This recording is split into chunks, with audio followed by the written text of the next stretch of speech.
কিন্তু আমার এখানে প্রদীপ চট্টোপাধ্যায়ের কাছে প্রশ্ন যে গণতন্ত্র তো ততটা সুদৃঢ় হয় যতটা বিরোধী স্বর বা সুদৃঢ় হয়। আজকে যে ছবিটা দেখা গেল সেটা গণতন্ত্রের পক্ষে কতটা ইতিবাচক?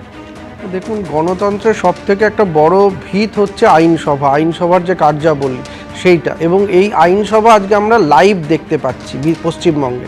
এইবারের যে আইনসভা তা অন্যবারের আইনসভার থেকে একটা ফারাক হচ্ছে যে আমরা এটা দেখতে পাচ্ছি। ফলে এইটা নিয়ে রাজনীতি করার কোনো অবকাশ নেই, যে কেন হয়েছে কি হয়েছে গল্প বলার কোনো জায়গা নেই। আমরা নির্দিষ্ট তো মানে যেটা হয়েছে সেটা দেখতে পাচ্ছি।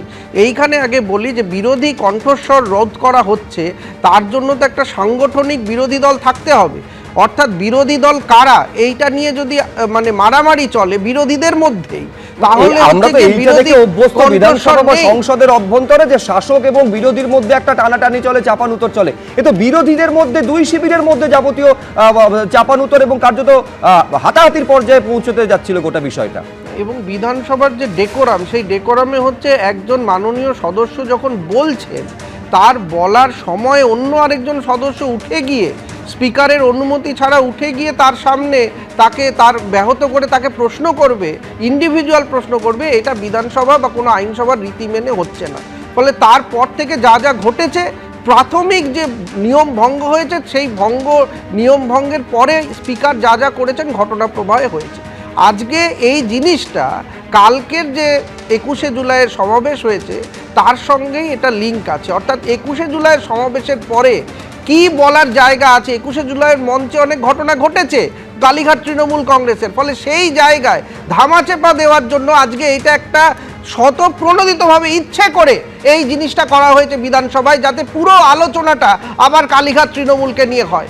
মুখ্যমন্ত্রী হিসাবে শুভেন্দু অধিকারী যেভাবে আজকে কাজ করছেন, যেভাবে স্পিকার এই আইনসভাকে লাইভ দেখাচ্ছেন এবং কার্যাবলী সম্পূর্ণ করার চেষ্টা করছেন, সেখানে অহেতুক এই যে ঝামেলা, সেটা কিন্তু আসলে সদর্থক যে কাজ পশ্চিমবঙ্গে হচ্ছে তার থেকে ঘুরিয়ে দেওয়া। মানে যেটা বলছেন যে প্রদীপ চট্টোপাধ্যায়, যে আলোচনা বা চর্চাটা যাতে কালীঘাট তৃণমূলের মধ্যেই সীমাবদ্ধ থাকে, তার জন্য এই ঘটনা একটা ঘটেছে। কিন্তু আমি যে প্রশ্নটা নিয়ে প্রদীপ চট্টোপাধ্যায়ের গেছিলাম, যে বিরোধী শিবিরের মধ্যে এই ধরনের একটা ছবি, এটা গণতন্ত্রের পক্ষে কতটা স্বস্তিদায়ক? গণতন্ত্রের পক্ষে কতটা স্বস্তিদায়ক আমি জানি না, কিন্তু স্বপনদা মানবেন কি শাসক দলের পক্ষে স্বস্তিদায়ক? না, আমাদের তো এখানে কিছু করার নেই। বিধানসভাকে সঠিকভাবে পরিচালনার দায়িত্ব হচ্ছে স্পিকারের। স্পিকার তার দায়িত্ব পালন করেছে। এখন যদি তৃণমূলের দুর্বৃত্তরা ওখানে গিয়ে তার দুর্বৃত্তায়নের যে এতদিন ধরে শিক্ষাটাকে সঠিকভাবে প্রয়োগ করেন, তাতে তো কিছু করার নেই। যা হয় অবাধ্য ছাত্রকে যা করা উচিত, গতকালের যে দুটো গোষ্ঠীর যে দুটো সভা হয়েছিল, 21শে জুলাই যে সভা হয়েছিল, তাতে পরিষ্কার হয়ে গিয়েছে যে জনসমর্থন কোন তৃণমূলের পক্ষে আছে। মমতা বন্দ্যোপাধ্যায়ের সঙ্গেই কিন্তু তৃণমূলের যে সমর্থক কর্মী যারা আছেন তাদের বৃহৎ অংশ কিন্তু তার সঙ্গেই রয়েছে। আমি বলছি এই অংশটা ভুলে গেলেন, যিনি যে কজন মমতা বন্দ্যোপাধ্যায়ের সঙ্গে রয়েছেন, বক্সিয়ান কল্যাণ বন্দ্যোপাধ্যায় মাঝপথে তিনি ফিরে বেরিয়ে চলে গেলেন, এমন জায়গায় বিবাদটা গিয়ে পৌঁছলো। হ্যাঁ, আমি বলছি সিলেক্টিভ বলছেন কেন? বললে পুরোটা বলুন। শীর্ষেন্দু সিনহা রায় ভারতীয় সংবিধানের 178 এবং 208 নম্বর অনুচ্ছেদে স্পিকারের সেই জায়গায় বিধানসভার অধ্যক্ষ হিসেবে পরিচালনার ক্ষমতা আছে।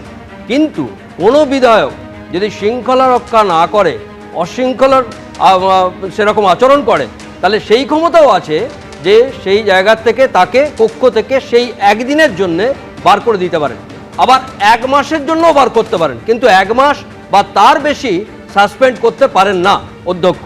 আর আরেকটা জিনিস দেখতে হবে যে সেই সময় যদি সাসপেন্ড চলাকালীন তিনি কোনো বিধানসভার কোনো প্রস্তাব পাশ করতে পারবেন না, কোনো প্রশ্ন করতে পারবেন না, কোনো মিটিংয়ে কোনো যোগদান করতে পারবেন না, সেটা যেমন আছে, তেমনি কোনো যদি সেই হিসেবে তাকে যখন বার করে দেওয়া হয়, তিনি যদি নিজে না যান, তাহলে মার্শাল দিয়ে, যেটা আজকে হলো, মার্শাল দিয়ে বার করে দেওয়ার ক্ষমতাও আছে। এটাই বিধানসভা। কিন্তু একটা গণতন্ত্রের যে গুরুত্বপূর্ণ জায়গা আছে, যে কোনো জায়গাতে গণতন্ত্রের গুরুত্বপূর্ণ জায়গা হচ্ছে বিরোধী দল। বিরোধী দল যদি না থাকে, তাহলে সেই জায়গাতে কোন কোন জিনিসগুলো ঠিক সঠিক কি নিরপেক্ষ, সেই জায়গাগুলোকে সজাগভাবে দেখিয়ে দেয়া মানুষের যে প্রতিনিধি হিসেবে তারা, আমি বলছি সরকারকে আয়না দেখানোর কাজ এই বিরোধী দলগুলো করে, কিন্তু সেই বিরোধী দলের মধ্যেই যদি এই ধরনের ছবি বিধানসভার অন্দরে দেখা যায়, তাহলে সেটা নিঃসন্দেহে একাধিক প্রশ্ন জন্ম দেয় এবং আলোচনার অবকাশ রাখে। এবিপি আনন্দ, এগিয়ে থাকে, এগিয়ে রাখে।